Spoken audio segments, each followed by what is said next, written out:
آئیے سیدھے آج کے موضوع کی طرف چلتے ہیں۔ آج کے اس وضاحتی مطالعے میں ہم مکاشفہ کی کتاب کی 10ویں باب کی پہلی 11 آیات کا گہرائی سے جائزہ لینے والے ہیں۔ تھیالوجی کے طالب علموں کے لیے یہ مکاشفاتی ادب کا ایک انتہائی شاندار اور ولولہ انگیز حصہ ہے۔ یہاں ہمیں کائناتی مناظر اور انتہائی گہرے نبوتی پیغامات کا ایک زبردست سنگم ملتا ہے۔ تو آئیے مل کر اس لاجواب متن کی تہوں کو کھولتے ہیں۔ ہمارے آج کے مطالعے کا خاکہ کچھ یوں ہے۔ سب سے پہلے زوراور فرشتے کی آمد، پھر 7 گرجوں کا راز، اس کے بعد الہی وقت کی قسم، کھٹی میٹھی چھوٹی کتاب، نبوت کی پکار، اور آخر میں کچھ انتہائی اہم غور طلب سوالات۔ پہلا حصہ، زوراور فرشتے کی آمد، کائناتی منظر کشی۔ ذرا پہلی ہی آیت میں اس الہی پیغام رساں کی علامتی خصوصیات پر غور کریں۔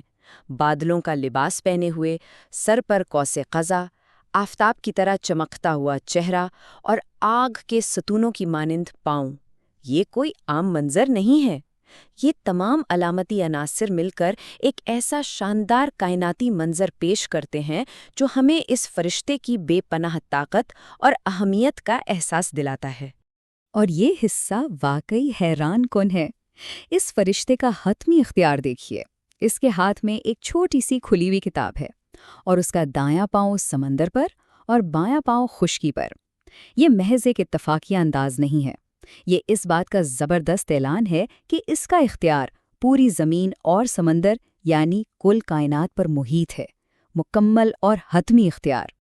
اب ہم بڑھتے ہیں دوسرے حصے کی طرف، 7 گرجوں کا راز اور روکی گئی وحی۔ یہاں تھیولوجی کے طالب علم واقعات کی ایک انتہائی خاص ترتیب دیکھ سکتے ہیں۔ ذرا تصور کریں، سلسلہ ایک ببر شیر جیسی گرجدار آواز سے شروع ہوتا ہے اور اس کی جواب میں 7 گرجیں اپنی آوازیں سناتی ہیں۔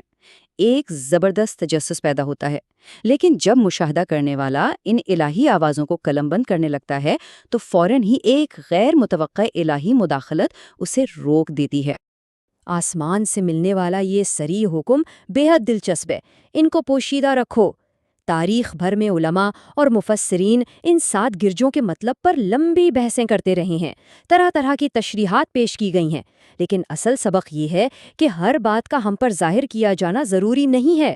کچھ راز، کچھ کائناتی حقیقتیں صرف اور صرف خدا تک ہی محدود رہتی ہیں۔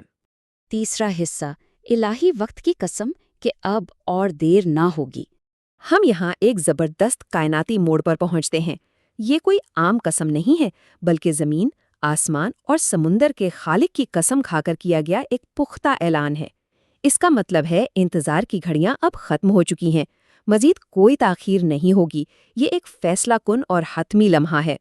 متن اس تاخیر کے خاتمے کو براہ راست 7ویں فرشتے کے نرسنگا پھونکنے سے جوڑتا ہے۔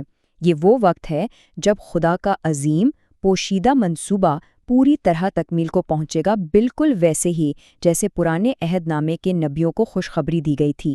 یہ صدیوں پر محیط الہی منصوبے کا نقطہ عروج ہے۔ چوتھا حصہ، کھٹی میٹھی چھوٹی کتاب یعنی سچائی کو ہضم کرنا۔